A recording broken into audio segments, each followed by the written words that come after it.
आप सभी का स्वागत है हमारे यूट्यूब चैनल सरकारी गणित में। 8 पे कमीशन को लेकर यूनियन ट्रेड्स के साथ बैठक के बाद आया टर्म ऑफ रेफरेंस। एनसीजेसीएम के 12 पॉइंट रेफरेंस को 8 पे कमीशन के रेफरेंस के रूप में लिए फाइनेंस मिनिस्टर। तो चलिए देखते हैं, ये जो एनसीजेसीएम के सेक्रेटरी हैं शिव गोपाल मिश्रा जी, उन्होंने जो 12 पॉइंट का रेफरेंस पॉइंट दिया है, वो 12 पॉइंट का रेफरेंस पॉइंट क्या क्या दिए हैं, उसके साथ साथ आप लोगों को और भी कुछ बेनिफिट के बात उन्होंने उठाई है मीटिंग में, लिख के ही दिए हैं, लेटर करके दिए हैं। आपको 2 लेटर मैं दिखाऊंगा तो उसमें आप लोग समझ सकेंगे। तो ये पहला जो है इसमें लिखा गया है, देखिए जो इसमें टर्म ऑफ रेफरेंस 8 पे कमीशन के तरफ से के लिए दिया गया है स्टाफ साइड जेसीएम के तरफ से।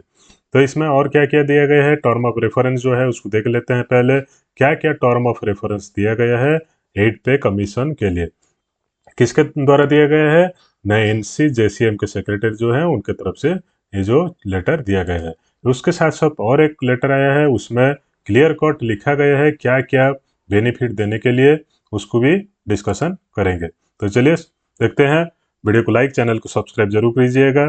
तो ये जो एनसीजेसीएम की तरफ से जो 8 सीपीसी के लिए रेफरेंस टर्म ऑफ रेफरेंस आया है, उसमें कौन से एम्प्लॉय सब बेनिफिट पाएंगे, यहाँ पर दिए दे गया है।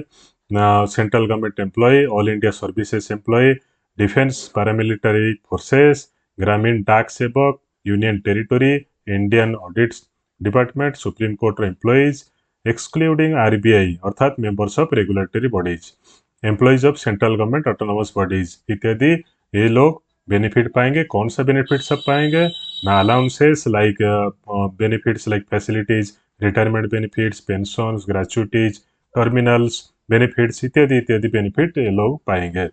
तो ये जो 8 पे कमीशन बैठना जा रहा है 1/1/2026 से, तो 1/1/2026 से ही 8 पे कमीशन को मंजूरी देने की बात फोकस से की गई है।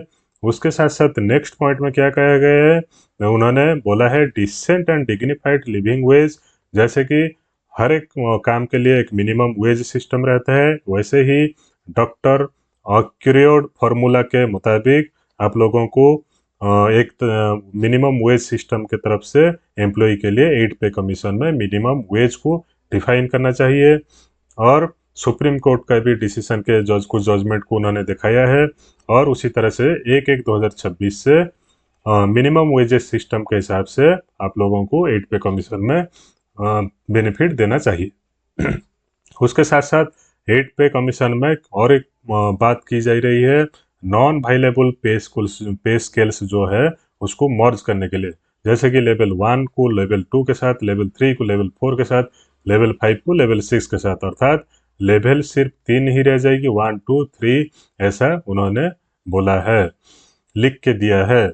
To consider the existing like जो प्रमोशन, उन्होंने बोला है कि minimum 5 promotion in a service, अर्थात आप लोग का जो एम्प्लॉय हैं, आप जो गवर्नमेंट जॉब करते हैं, उनमें मिनिमम 5 प्रमोशंस होना चाहिए, ऐसा करके लिख के दिया है उन्होंने।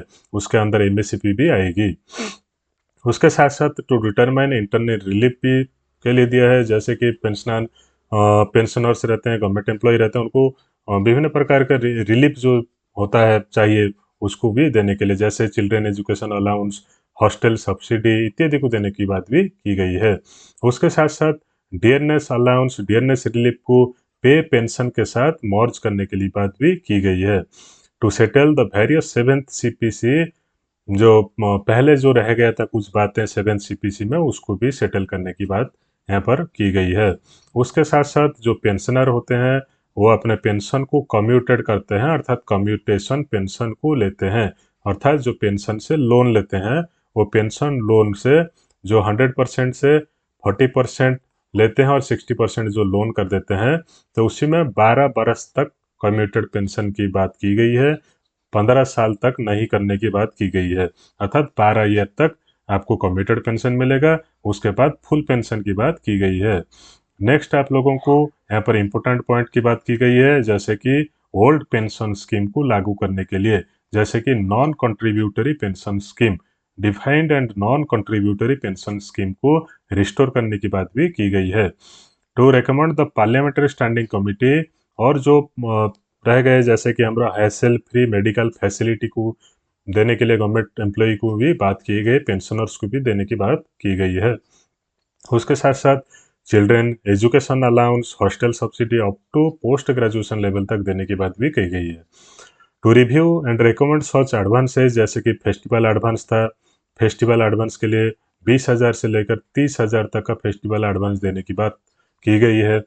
उसके साथ साथ जो रिस्क जोन में काम करते हैं, जैसे कि फैक्ट्री, जैसे कि हजार्डियस जो कंपनी रहता है उनके साथ जो काम करते हैं एम्प्लॉय, उनके लिए रिस्क अलाउंस की बात भी की गई है। ठीक है।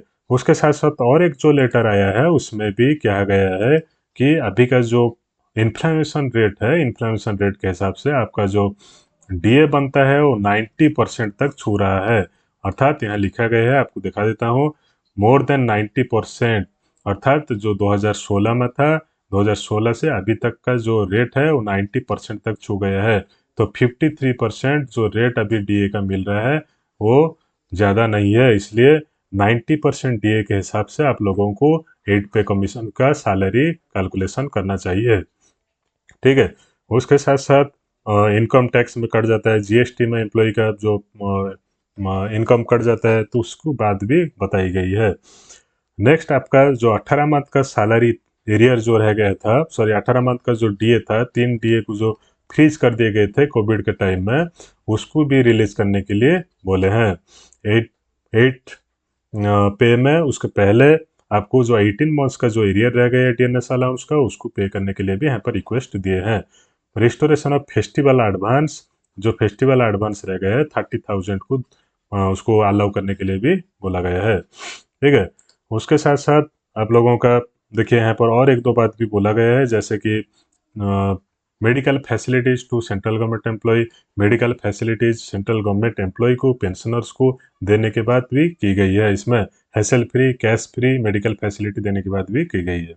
उसके साथ साथ इम्प्लीमेंटेशन ऑफ पार्लियामेंट्री जो पार्लियामेंट्री में जो हमारा स्टैंडिंग कमेटी रिकमेंडेशन रहता है पेंशनर्स का गिवेंसेस में, जैसे कि मेडिकल अलाउंस रहेगा पेंशनर्स के लिए 3,000 पर मंथ, उसको देने की बात भी की गई है। और उसके साथ साथ restoration of commuted pension after 12 years. ठीक है। उसके साथ साथ उन्होंने उनकी बात भी बोला है, उसके साथ साथ इनकम टैक्स में ज़्यादा छूट देने की बात भी बोले हैं। उसके साथ साथ देखते हैं और क्या क्या बात की गई है ना। आप लोगों को 8 पे कमीशन में 2.86 मिनिमम, जो 2.86 का फिटमेंट फैक्टर है उसको लगाने की बात की गई है।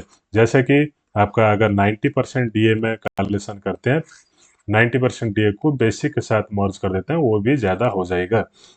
ठीक है। देखते हैं आगे क्या आता है। धन्यवाद। वीडियो को लाइक, चैनल सब्सक्राइब जरूर कीजिएगा।